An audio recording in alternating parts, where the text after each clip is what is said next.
বিশ্ববিদ্যালয়ের শিক্ষক কর্মকর্তা কর্মচারীরা অবসরের পর আগে যেসব সুবিধা পেতেন ১ জুলাইয়ের পর যারা চাকরিতে যোগ দিবেন তাদের জন্য সেই সুবিধা থাকছে না। তাদের সর্বজনীন পেনশনের প্রত্যয় স্কিমে বাধ্যতামূলকভাবে আওতাভুক্ত করা হবে।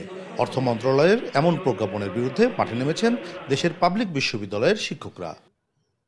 স্বতন্ত্র বেতন স্কেল যেটা একটা অন্যতম দাবি, এর সাথে হলো সর্বজনীন পেনশন স্কিম প্রত্যয়, এটা দাবি বাতিল করা অবিলম্বে, এবং আমাদের শিক্ষকদের জন্য একটা প্রতিষ্ঠিত ব্যাপার ছিল সুপার গ্রেড, সেই সুপার গ্রেডটা পুনরায় অন্তর্ভুক্তিকরণ। সরকারি কর্মকর্তা কর্মচারীদের এই প্রজ্ঞাপনের আওতায় না এনে বৈষম্য করা হয়েছে দাবি শিক্ষকদের। একই দাবি জানিয়েছেন বিশ্ববিদ্যালয়ের কর্মকর্তা কর্মচারীরাও।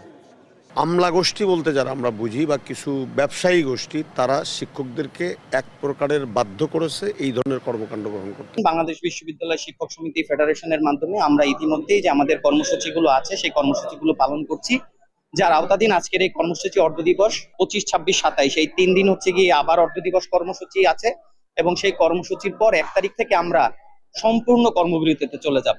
শিক্ষক নেতারা বলছেন এই প্রজ্ঞাপনের ফলে মেধাবীরা শিক্ষকতায় আসতে আগ্রহী হবেন না।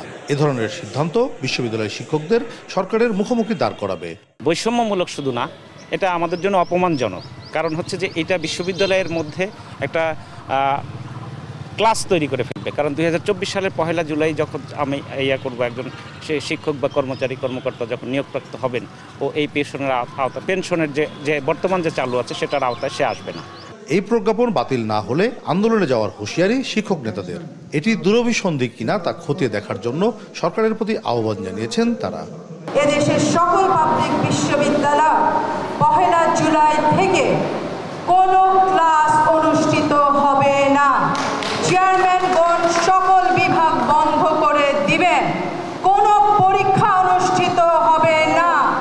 কাজী শাহেদ, দেশ টিভি।